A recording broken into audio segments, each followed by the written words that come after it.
Impeachment. Okay. Kasi parang because of the announcement of NUP, the party, yesterday, parang lumalabo yung dami nung bilang ng susuporta.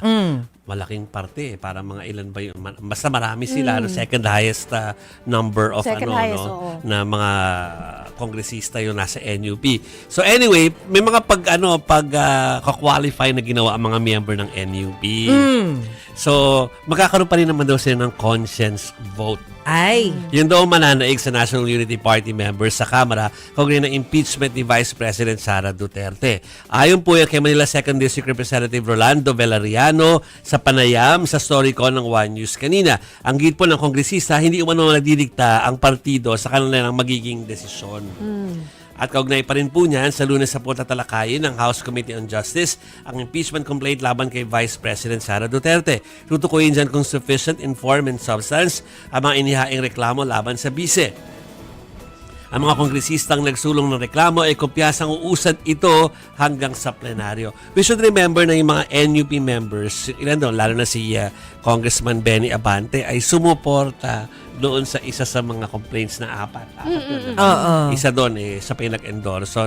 Kasi alam din natin na nagpa-interview si Congressman Defensor. Hindi si Mike. Hindi si Mike Defensor, yung ibang Defensor Lawrence. po. Si Lawrence Defensor. Sinabi niya po na siya, maninindigan doon sa dati niya na sinabi na susuportahan niya. So, mukhang kanya-kanyang boto ang mangyayari. Chiki. So, yun, isipin mo, next week, Duterte pa rin pala tayo. Kasi kapag nag-cover tayo nung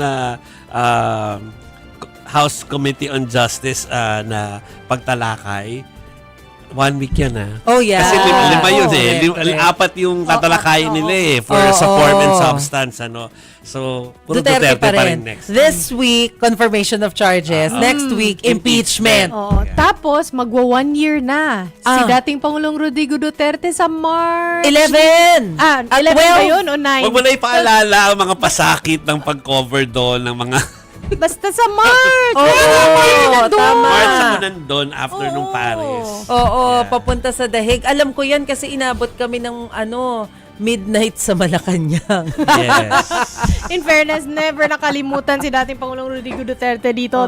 Kada buwan po, meron po tayong Duterte. O mga kapatid. Kino-cover, di ba? Yes, kino-cover.